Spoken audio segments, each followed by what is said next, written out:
Hello, everyone. Welcome back to another episode of Becoming Ourselves, a work in progress podcast. Today, we're bringing you something a little bit different than what we've done before. We are bringing a highlights episode, so something of our greatest hits of the last couple of months, July and August. So these are things we have recorded and released, but we feel like they really work well together and deserve to be brought out in another episode that's highlighting them. So we have some stuff from Devin Barbin, Chris Auer, and Danielle Cortez, all of whom were just fantastic guests for us to work with and talk with. And we really were excited to bring something a little bit different and try it out, bring something unique. So hope you all enjoy. This will be a pretty quick episode, around 20-25 minutes, and hope you enjoy getting to listen into some of the greatest hits that you may have missed in the last couple of weeks. One final reminder that we are doing a book giveaway for Carter Killman's 365 Days of Freelance Writing. I can't remember if that's what it's actually called.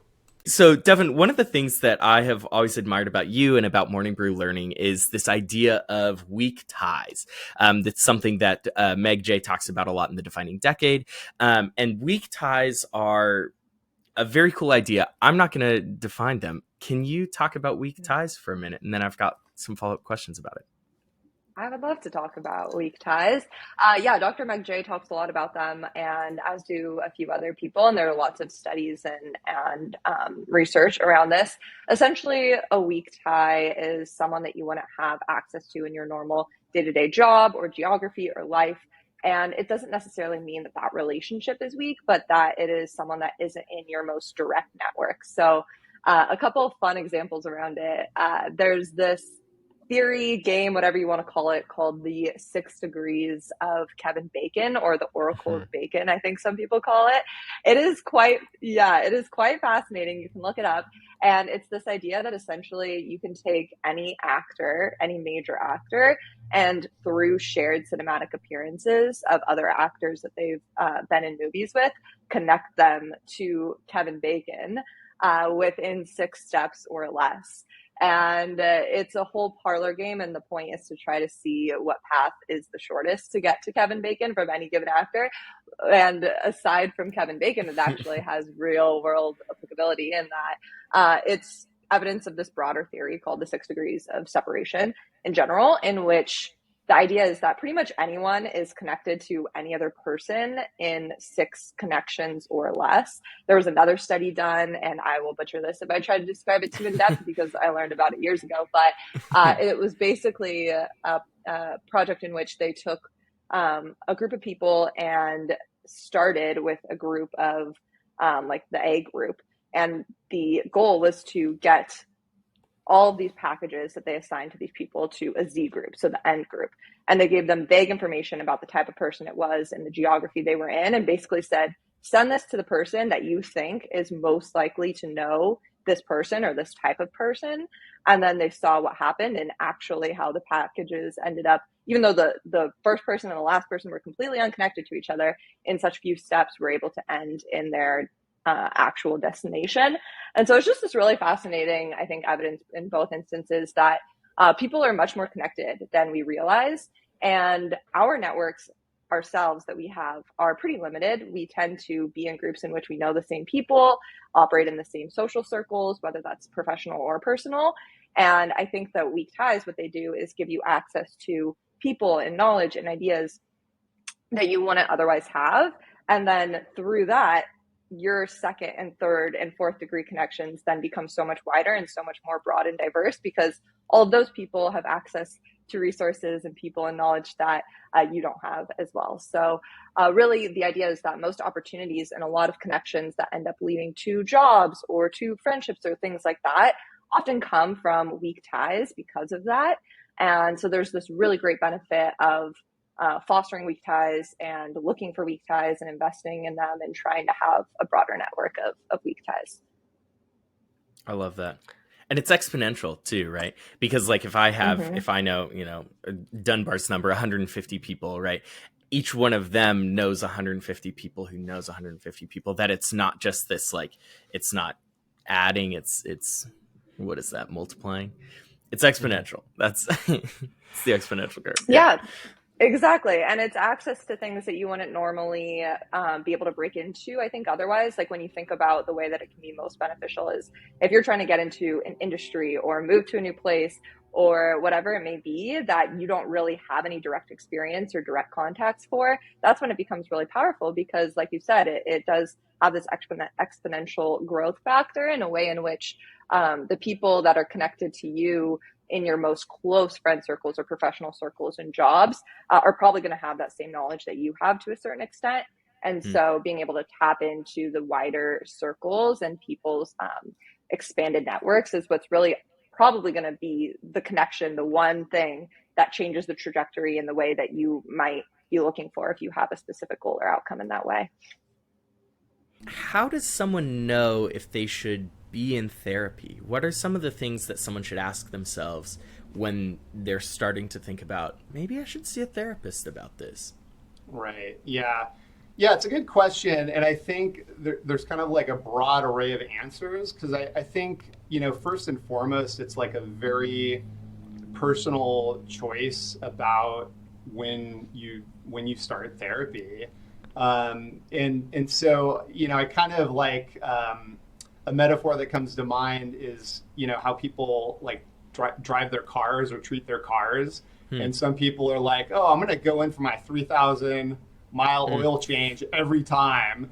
And some people are like, oh, I'm going to push that out to like 6,000 miles. And then, then you got people that are just going to like deal with the breakdowns, right? I'm just going to ride this. And so I feel like, therapy is a lot like that. Like I'm kind of more of the maintenance guy. Like I'm I'm just gonna do therapy because I think it's good and it's healthy but other people are gonna wait until like things are getting pretty bad or things are falling apart or maybe people in their lives like family members or partners are telling them, you need to go to therapy. Like I'm sick of this. Like I'm sick of dealing with this or whatever it is. Right. So I think it's a really individual choice and is based on the circumstances. But I think like ideally, like the ideal situation is you're doing more preventative work and or dealing with things early in the game. Like I think the more things are blowing up in your life, then the more complicated things are, the more repercussions you're probably having, maybe the worse your mental health symptoms are, things like that. So I think the earlier that we get in and get things rolling, the better. So that's I think that would be my general recommendation. And I think on that other end too, where people are waiting. I mean, sometimes I think there's good reasons why people wait. I mean, some people have a not good experience with a therapist. It's like you can go online and look on like the state board website and look at 100 different therapists that have done things that were not okay. And so people maybe have had bad experiences. Some people are just scared. Like I can remember my first therapy session when I was younger. I was terrified. I was like, what is this person going to do? What are they going to say? What are they thinking? Are they analyzing me? Like all these questions, right? And then your anxiety is like skyrocketing. So so I think there can be like totally understandable reasons why people are waiting for the breakdowns too. Yeah.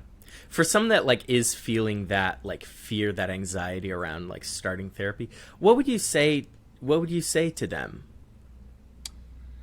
I mean, I think to some degree it's like it could just be hard.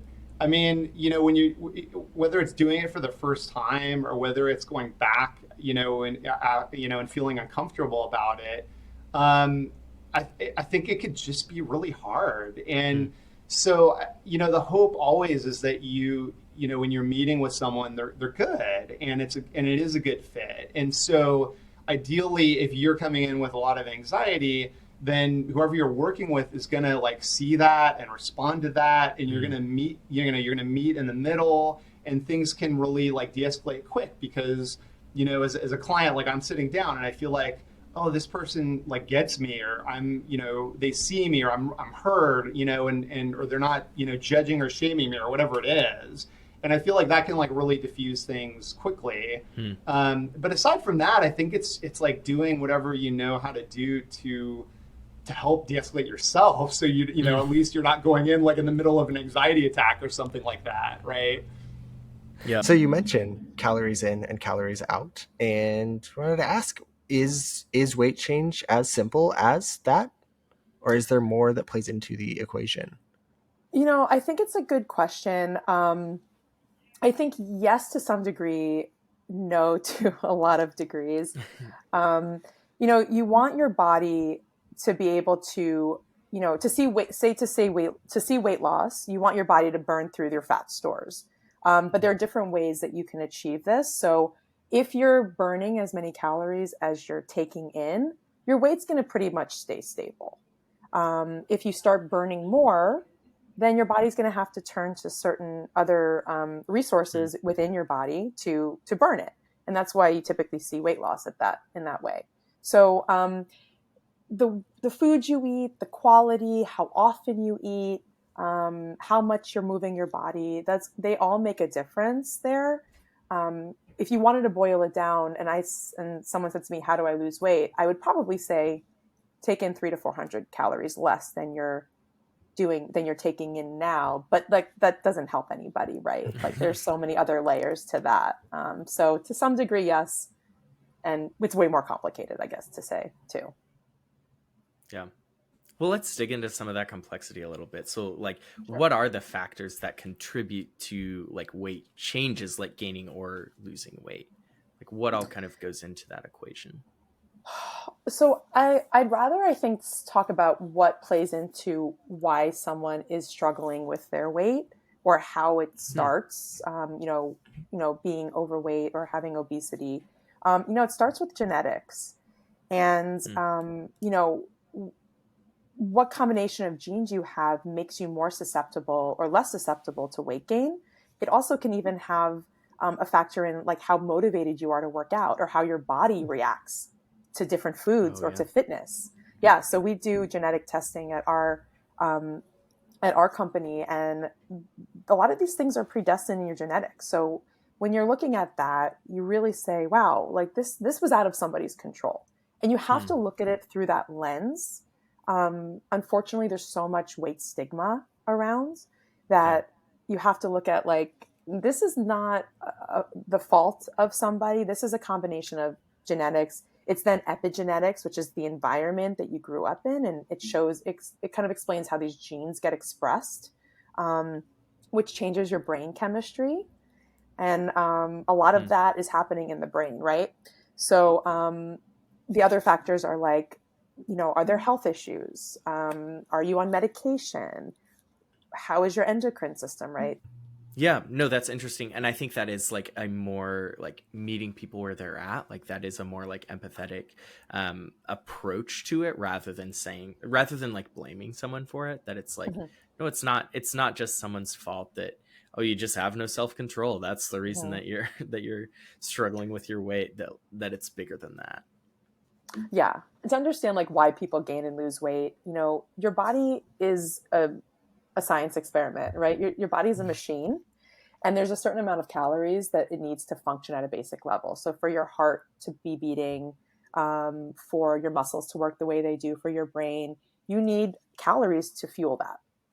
And that depends on like what your weight is, what your height is, what your muscle and fat masses are in your body, right? And that's called your resting energy expenditure. So at rest, if you just sat on the couch all day, your body would still need to be doing all these things, and it needs fuel.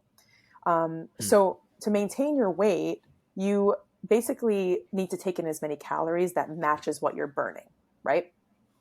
Yeah, that makes sense. Yeah. So if you end up taking in more and you're not burning it off with extra physical activity, then you'll start to see it in your weight.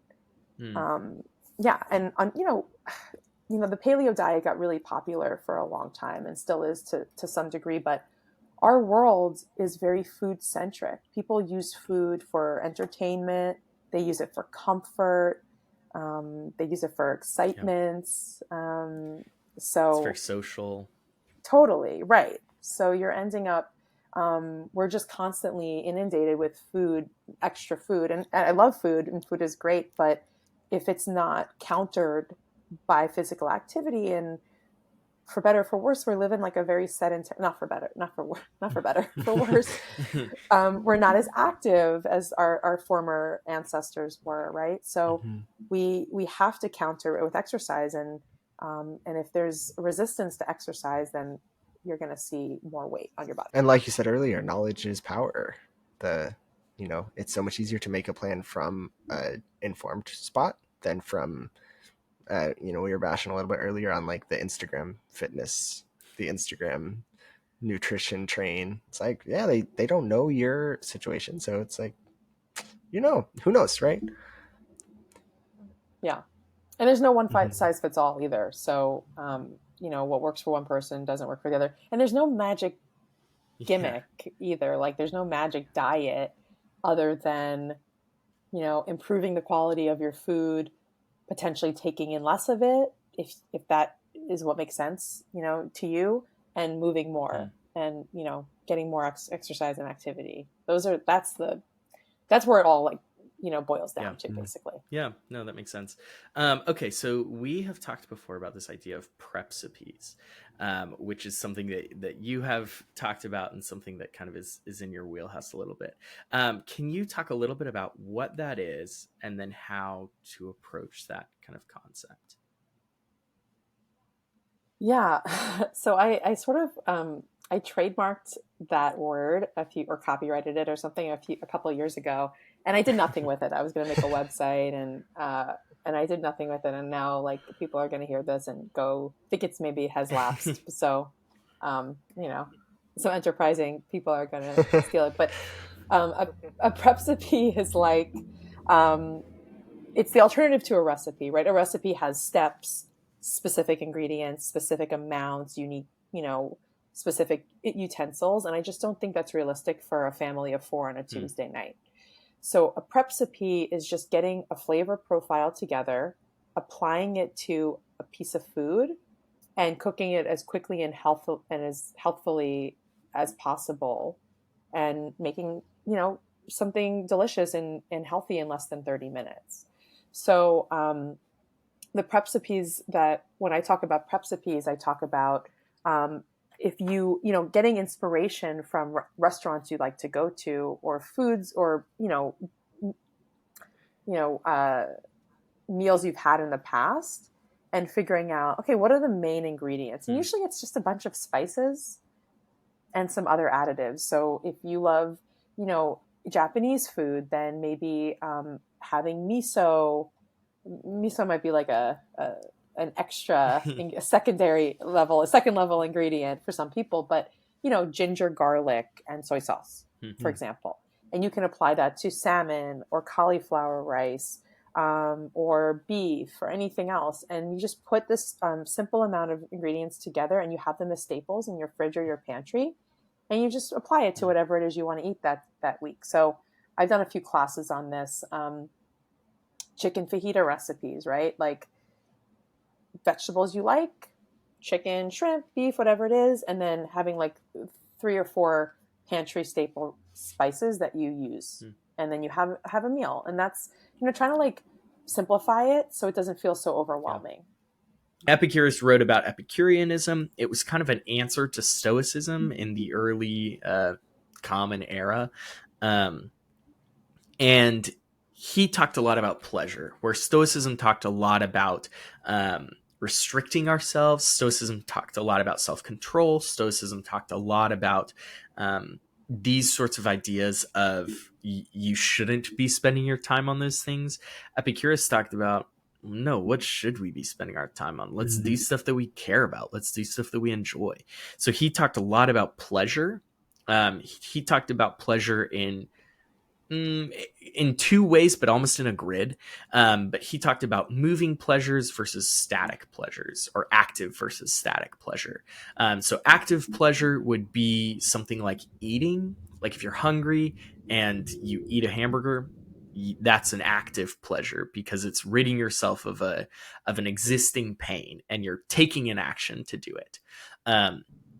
Another example of like active pleasure would be like watching a movie. That would be an active pleasure. Versus static pleasure. Static pleasure is more of your resting state, and static pleasure is more like knowing that I am not behind at work. That's a Mm. static pleasure. So that's not, I'm not doing anything actively, but it really makes a difference in my mental state if I'm behind at work, if I'm worried about getting fired, versus if I'm caught up, if I'm doing a great job, if I'm satisfied. Um, Yeah. Some of those like yeah, static pleasures are ones that I love when I experience them. And it's not, I wouldn't say for me, it's not like a constant thing, but there's moments. I even had one today at work where it was just like, I feel good and I want to figure out why. Like yeah, something's good and I can't remember why it is, but like I'm happy, which is such a yeah. cool feeling. It is. It's a great thing. And so he talked about pleasure is the absence of pain, the absence of dissonance. That pleasure is when you're just doing good. Something's nice, nothing's wrong. And I think the way that we talk about pleasure today is a lot more fleeting. It's things like going to a fancy restaurant, and that's what we talk about as pleasure, Mm. right? We talk about sex as pleasure. That's probably the way that we talk about pleasure the Yeah. most in today's world. But Epicurus talked about it less as that and more as kind of these active versus static pleasures, the absence of pain. And then he Mm. talked about those two on two different verticals. And so one of those is physical, and the other one is, he called it body versus soul, but it's kind of physical or mental. And Mhm. so a physical active pleasure would be, could be sex. It also could be that like I'm hungry and I'm eating dinner, and so now I'm no longer hungry. That's an active pleasure. Versus that's an active pleasure, physical body, versus an active pleasure soul might be I'm feeling lonely and I'm having a conversation with a friend that I really love. That's an active Mm. pleasure. You're doing something to rid yourself of this active unpleasantry, this active pain of feeling alone, Mm. feeling lonely. And it's not a physical problem, it's a soul problem, it's an emotional problem, Right. and you're able to um, take that action to rid yourself of it. Whereas static pleasures would be, um, static pleasures in your body would be like, oh, I've got a broken arm right now. That would be, or a static pain. That would be a Mhm. static pain in your body. Or like, oh, I've got this thing with my ankle going on, and like I don't know what it is, and it just bothers me when I walk. That would be like a static. You're not doing anything actively that's wrong, but there is something there,